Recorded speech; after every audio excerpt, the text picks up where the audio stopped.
infrastrukturnya sudah mulai dibuat atau dibangun gitu ya.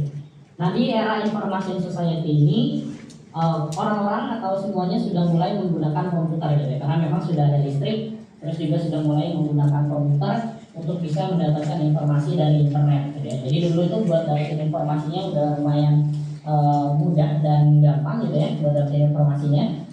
Jadi mereka mendapat informasi itu dari web gitu ya. Jadi misalnya kita mau cari tugas gitu kan udah gampang, tinggal nyari tugasnya misalnya buat ngerjain tugasnya kita ngasih nyari-nyari yang berkaitan dengan tugasnya kita tinggal cari-cari di internet. Nah itu kan sebuah informasi yang bisa kita dapatkan dari internet dan juga komputer gitu ya.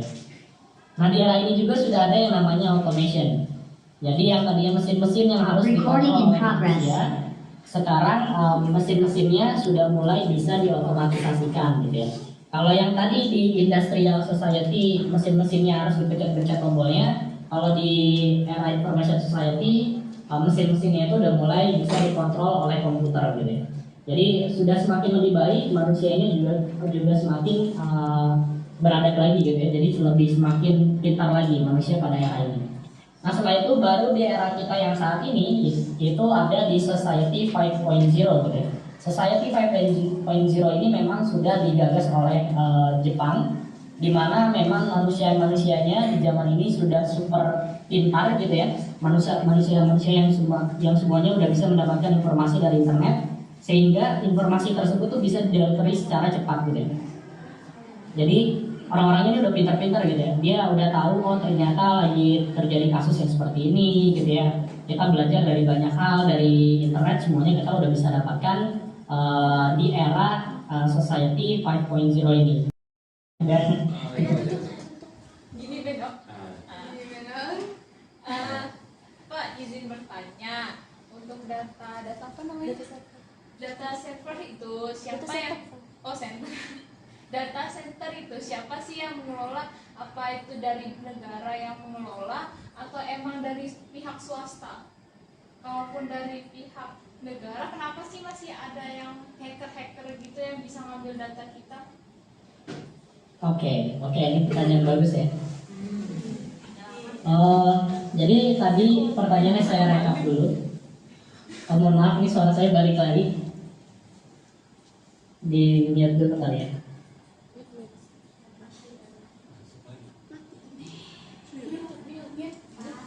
Negara, tapi oleh swasta. Jadi ada sebuah perusahaan yang mengelola si data center tadi. Nah, tapi si data center tadi itu yang dikelola sama dia hanyalah fasilitas infrastrukturnya aja. Jadi kalau servernya itu sebenarnya dikelola oleh perusahaan lagi. Jadi gini sistemnya itu, data center itu sebuah bisnis gitu ya sebenarnya. Data center itu sebuah bisnis buat tempat penyewaan atau penyimpanan server-server. Jadi bukan sewa server. Jadi data center tadi dia tempat nyimpen server aja, tapi si server tadi itu dikelola lagi oleh perusahaan-perusahaan yang memang menitipkannya. Misalnya gini ya contohnya, kayak di sekolahnya teman-teman sekalian semuanya di SMK Pangkal Pinang ya, misalnya punya servernya dititipkan ke data center. Nah yang data center harus jaga itu adalah kelistrikannya. Jangan sampai ada orang lain yang masuk, keamanan datanya itu bukan dari sisi hackernya, tapi lebih dari sisi infrastrukturnya. Jangan sampai nanti infrastrukturnya malah jadi listriknya mati dan lain-lain. Dia akan menjaga si servernya aja. Tapi servernya itu milik si sekolah gitu ya. Berarti yang harus menjaga keamanan dari si server sekolah tersebut berarti siapa? Pihak sekolah dong, gitu ya. Yang sekolahnya yang harus mengamankan dari si data center tersebut. Nah, berkaitan dengan kenapa sih kita masih bisa kena hack gitu ya. Sebenarnya hacking itu terjadi karena memang data-data kita sudah mulai banyak ada di digital gitu ya. Nah, sebenarnya di Indonesia sendiri itu masih sangat amat kekurangan yang namanya SDM atau sumber daya manusianya yang bisa melakukan keamanan jaringan atau keamanan dari si server tersebut gitu ya. Banyak sekarang sumber daya yang sebenarnya keamanan datanya itu kurang baik atau kurang bagus. Jadi sebagai contoh, misalnya dia bikin aplikasi gitu ya. Terus dia bikin server juga, tapi dia tidak memikirkan sisi-sisi atau hal-hal keamanannya. Nah ini juga banyak di Indonesia untuk mencari orang-orang yang bisa mengamankan data tersebut itu sangat sedikit. Itulah yang disebut sebagai cyber security ya. Nah cyber security itu biasanya adalah orang-orang yang akan mengamankan si data-data tersebut gitu ya. Nah sebenarnya kenapa masih aja bisa terjadi hacking ya, balik lagi ya. Ya hacking itu sebenarnya ngikutin juga perkembangan zaman dan keamanan data dari si server tersebut. Jadi kalau misalnya servernya kena hack ya berarti mereka memang tidak aman gitu ya. Cloud itu kan bisa nyimpan data-data nih. Apakah sama kalau misalkan kita upload di YouTube video kan di YouTube kan banyak tuh. Apakah sama kalau misalkan di cloud? Terima kasih Pak. Oke, sama-sama.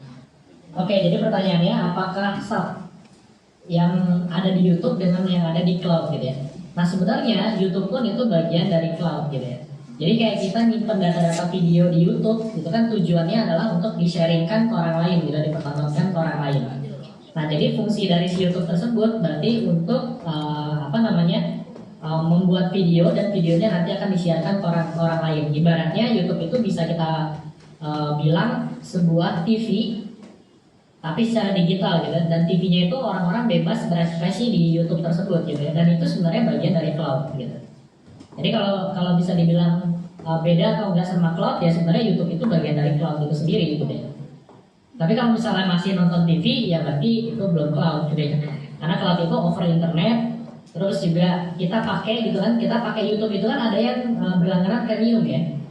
Jadi berlangganan premium itu ya kita mungkin bisa pakai style musik gitu tanpa harus buka-buka si aplikasinya dan lain-lain. Nah itu sebenarnya udah bagian dari cloud juga gitu. Gitu. Sarankan untuk menggunakan bahasa yang alay gitu ya. Alat bahasa alay itu misalnya kayak saya pakai nama Betulah gitu ya. Betulah itu nanti B-nya besar, E-nya itu pakai angka 3, T-nya kecil, U-nya besar lagi gitu ya, ada 4, A-nya kita ganti jadi 4, ada H gitu, misalnya Betulah gitu ya. Terus kita pakai tanda seru pagar misalnya kayak gitu ya. Nah itu sebenarnya adalah password yang sebenarnya bagus untuk digunakan dibandingkan dengan password yang misalnya tanggal lahir kita gitu ya. Terus misalnya tempat lahir kita gitu ya, terus juga nama orang tua kita misalnya kayak gitu, atau nama orang yang disuka gitu ya. Biasanya kan kalau masih remaja-remaja gitu ya pada bikinnya passwordnya seperti itu. Nah itu sebenarnya kurang bagus. Nah, yang bagus itu adalah kombinasi password dari huruf besar, huruf kecil, terus juga ada angkanya dan juga ada simbolnya. Dan minimal itu adalah 8 karakter. Nah sehingga nanti akun kita jadi jauh lebih aman dan tidak bisa di cracking namanya. Nah cracking itu adalah suatu kegiatan hacking yang mana dia akan mencoba dan berusaha untuk menebak password yang kita punya gitu ya, atau juga menenkripsi atau dekripsi password yang sudah kita buat gitu. Nah itu cara yang pertama, pencegahannya seperti itu.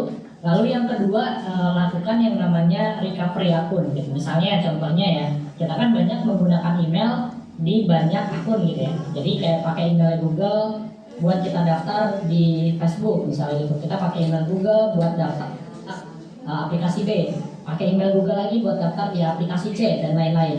Nah, email tersebut itu bisa kita lakukan yang namanya recovery email. Jadi kalau misalnya nanti emailnya kena hack, kita masih bisa kembalikan email tadi ke semula gitu ya. Karena nanti di Google itu ada yang namanya kita bisa masukkan recovery email. Jadi kita punya 2 email satu buat dipakai, email satunya lagi buat proses recovery, misalnya seperti itu bisa kita lakukan. Terus yang langkah selanjutnya adalah sebenarnya kita jangan bikin satu password itu untuk semua aplikasi. Jadi biasanya ini banyak banget orang yang supaya passwordnya ingat gitu ya. Jadi satu password untuk semua aplikasi, sehingga kalau misalnya passwordnya nanti kelihatan atau ketahuan dan kena hack, ya udah dia bisa masuk ke semua akun yang sebenarnya kita punya gitu ya. Nah mungkin itu langkah-langkah yang bisa dipakai atau digunakan untuk langkah awal gitu ya, untuk kita bisa melindungi akun kita daripada kegiatan hacking atau hacker gitu.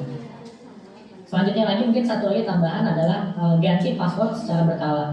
Jadi misalnya udah 3 bulan passwordnya ya kita ganti lagi dengan password yang baru. udah 3 bulan lagi kita ganti lagi pakai password yang baru. Jadi bagusnya itu sebenarnya seperti itu. Apalagi PIN ya, PIN apa namanya ATM. Nah itu juga bagusnya kita ganti secara berkala seperti itu.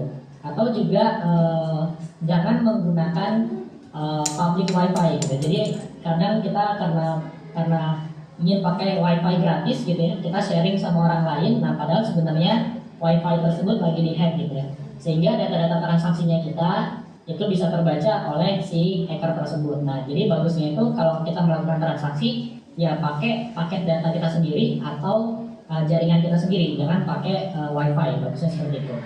Mungkin itu Ibu yang bisa saya sampaikan terkait keamanan akun ya. Ya. Makasih Pak. Sama-sama Ibu.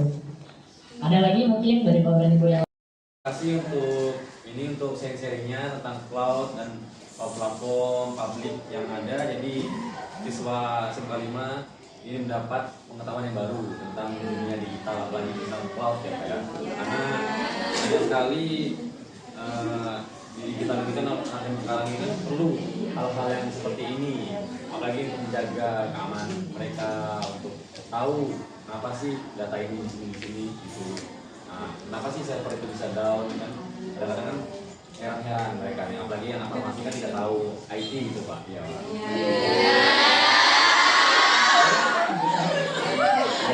Jadi terima kasih untuk waktu dan tempatnya. Terima kasih banyak Pak ya. Saya akhiri untuk sore hari ini. Terima kasih banyak. Selamat beraktivitas ya Pak. Terima kasih Pak. sama-sama Bapak. Bye bye. Mohon maaf apabila ada kata-kata saya yang kurang tepat, dan semoga nanti ilmu atau materi yang saya sampaikan pada hari ini bisa menjadi insight atau pengetahuan bagi teman-teman terkait tentang dunia marketing, dan mungkin nanti bisa diimplementasikan. Baik, mungkin itu saja Bapak dan Ibu semuanya serta teman-teman semuanya. Semoga semuanya masuk dalam keadaan sehat walafiat. Terus juga saya mohon pamit undur diri. Wassalamualaikum warahmatullahi wabarakatuh.